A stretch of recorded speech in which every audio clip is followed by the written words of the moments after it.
Palestine പതാകകൾ പൊതിഞ്ഞ് നിരത്തിക്കിടത്തിയിരിക്കുന്ന 112 മൃതദേഹങ്ങൾ, അതിൽ 40 കുഞ്ഞുങ്ങളുടേത്.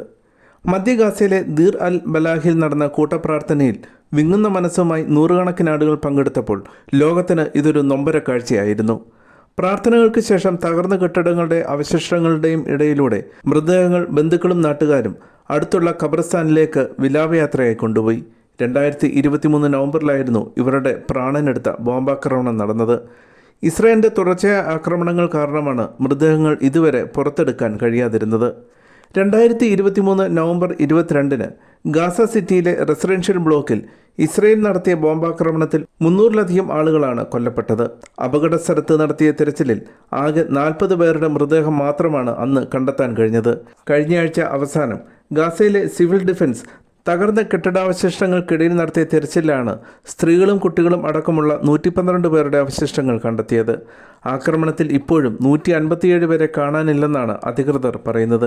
കഴിഞ്ഞ ഒക്ടോബറിൽ പ്രാബല്യത്തിൽ വന്ന വെടിനിർത്തൽ കരാർ ഇസ്രായേലിൻ്റെ ഭാഗത്തു നിന്നുള്ള ബോംബാക്രമണങ്ങൾ പൂർണ്ണമായി തടഞ്ഞിട്ടില്ലെങ്കിലും തകർന്ന കെട്ടിടാവശിഷ്ടങ്ങൾക്കിടയിൽ കുടുങ്ങിക്കിടക്കുന്ന മൃതദേഹങ്ങൾ വീണ്ടെടുക്കാൻ രക്ഷാപ്രവർത്തകർക്ക് സഹായകരമായിട്ടുണ്ട്. ഏകദേശം 7400 പേർ ഇപ്പോഴും അവശിഷ്ടങ്ങൾക്കിടയിൽ കുടുങ്ങിക്കിടക്കുന്നതായി ബന്ധുക്കൾ വിവരം നൽകിയിട്ടുണ്ടെന്ന് ഗാസ ആരോഗ്യ മന്ത്രാലയം പറയുന്നു. എന്നാൽ ചില ആക്രമണങ്ങളിൽ കുടുംബങ്ങൾ ഒന്നടങ്കം കൊല്ലപ്പെട്ടതിനാൽ പരാതി നൽകാൻ ആരുമില്ലാത്ത അവസ്ഥയാണെന്നും അതിനാൽ കാണാതായവരുടെ യഥാർത്ഥ കണക്ക് ഇതിലും എത്രയോ ആയിരങ്ങൾ കൂടുതലായിരിക്കുമെന്നും പറയുന്നു.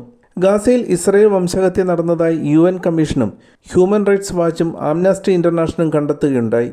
ഇസ്രായേൽ സൈന്യം പലസ്തീൻ കുട്ടികളെ ലക്ഷ്യമിട്ട് കൊലപ്പെടുത്തുകയാണെന്ന് കഴിഞ്ഞ ജൂണിൽ UN കമ്മീഷൻ റിപ്പോർട്ട് ചെയ്തിരുന്നു. വെടിനിർത്തൽ കരാർ 2ാം ഘട്ടത്തിലേക്ക് കൊണ്ടുപോകാനുള്ള ശ്രമങ്ങൾ നടക്കുമ്പോഴും കഴിഞ്ഞയാഴ്ച അവസാനം ഇസ്രായേൽ 26 പലസ്തീനികളെയാണ് കൊന്നത്. 2023 ഒക്ടോബർ 7-ന് ഹമാസ് നടത്തിയ ആക്രമണത്തിൽ 1200 ഇസ്രായേലികൾ കൊല്ലപ്പെടുകയും 251 പേരെ ബന്ദികളാക്കുകയും ചെയ്തതോടെയാണ് ഇസ്രായേൽ യുദ്ധം ആരംഭിച്ചത്. ഒക്ടോബർ 7 മുതൽ ഇതുവരെ 73,000-ലധികം പലസ്തീനികളെ ഇസ്രായേൽ വധിച്ചു. കഴിഞ്ഞ ഒക്ടോബറിലെ വെടിനിർത്തലിന് ശേഷം മാത്രം 1250-ലധികം പലസ്തീനികളും 5 ഇസ്രായേലി സൈനികരും കൊല്ലപ്പെട്ടിട്ടുണ്ട്.